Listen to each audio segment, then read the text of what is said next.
Думата има Димитър Урдев, кандидат за общински съветник в община Благоевград от политическа партия Земеделски съюз Александър Стамболийски, човек с така също опит в местното самоуправление, така че предполагам познавате проблемите, господин Урдев.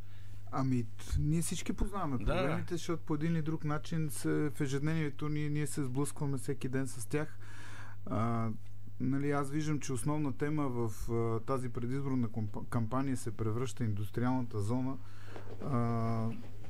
Създаване на такава индустриална зона. Аз искам да успокоя всички, че няма опасност такава зона да бъде създадена по начина, по който тя трябва да функционира, защото разговора на всички опира до това, че един вид като фирма за покупко-продажба на имоти.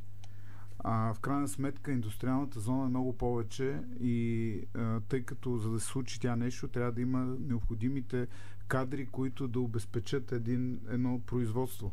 И ние, ако не се насочим към високотехнологични производства, които носят висока добавена стойност, това просто ще направим поредното предприятие, с което наскоро всички се гордеят, което предлага работна заплата в рамките на 800-900 лева. За мен ролята на общината е да създава условия така, че всеки един, който има инициатива, има желание нещо да се случи, нещо да предприеме, да направи, тя да му създаде необходимите условия, частната инициатива да бъде водеща. Тя не трябва да пречи, тя трябва да създава условия. Сега спирана ли е тази частна инициатива и този подем и предприемачески дух в Благоевград? Факт е, че Благоевград по един или друг начин не се случва нищо сериозно. Аз ще ви дам само няколко примера. Всички тези големи магазини, които ние ги броим като голяма инвестиция, това ако беше някъде на запад, нямаше да се случат. И нямаше да се случат по този начин. Така както метро извън града, така и Kaufland, така и Lidl, всички тези магазини във всяка една нормална държава, те са извън Благоевград, трябваше да бъдат извън Благоевград, не в центъра, защото настанявайки се там, ние затворихме стотици малки магазини. Малки магазини, които даваха много повече работни места, отколкото на тези, които се отвориха. След това те в цял свят, може да всеки от нас е пътувал, знае, че тези магазини имат едно ограничено работно време. След това тези магазини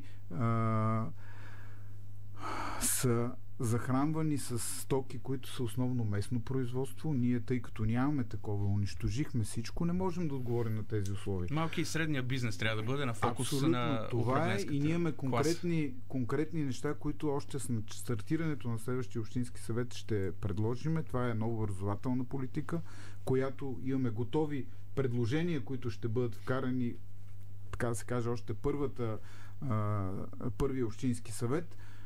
Имаме нова програма за земеделска програма в община Благоевград. Имаме конкретни предложения за това как да бъде организирано сметоизвозване, сметоизвозване и депониране на отпадъци, така че да води до нулево депониране на отпадъци. И накрая ще завърши, но не на последно място, имаме конкретни предложения за нова данъчна политика, така че тя да стимулира създаването на нови работни места и реинвестиции на съществуващи предприятия. Защото ние, говорейки за индустриални зони, забравяме, че имаме работещи предприятия в Благоевград. Тя какво ще правим? Ще ги затваряме ли? Благодаря ви. Димитър Урдев, кандидат за общински съветник в община Благоевград от Земеделски съюз Александър Стамболийски. Включвайте се и вие в дискусията. Тук в последното завъртане основният акцент беше младите хора и как да ги издържим в Благоевград. Младите хора са граждани на света. Всички те, завършвайки каквито и претенции да имаме за тях от гледна точка на квалификация и така нататък, крайна сметка те излизат от образователната система такива, каквато среда ние сме създали, всички заедно. И когато имаме претенции към тях, тези претенции трябва да бъдат към нас самите. Но все пак, завършвайки като граждани на света и заминавайки някъде в чужбина на студентски бригади и така нататък, те работят при същи условия, при които и техните връстници от съответните държави. По никакъв начин не. Този културен обмен може да бъде само полезен на нас като Благоевград, когато обаче ние създадеме тези условия, пак казвам отново, Община Благоевград, нейната роля е да създава условия, така че всеки един, който има идея да стартира бизнес, това да се случи.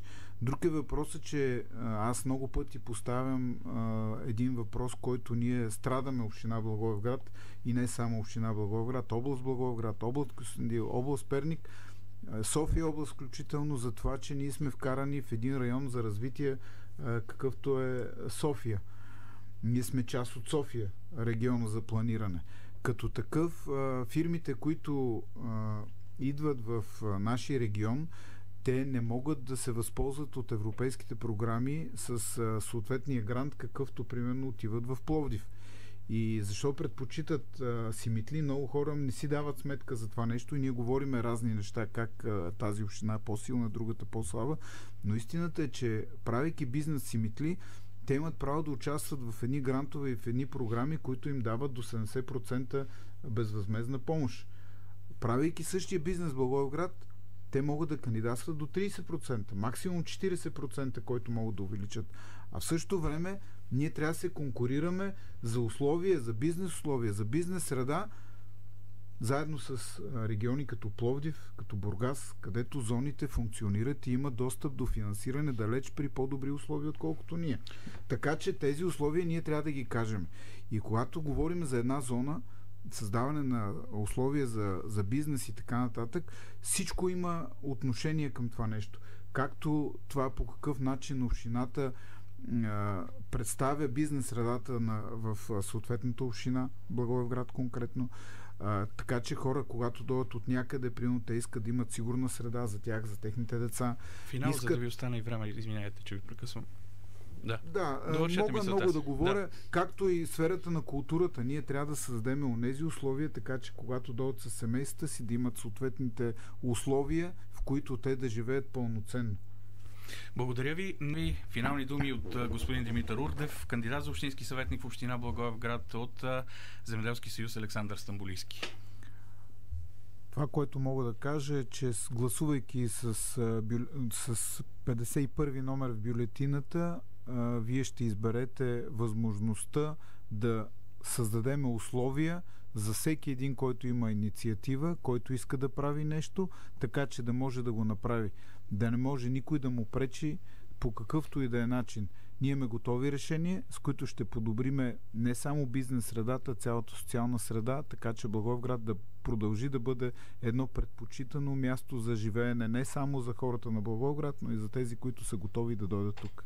Благодаря ви.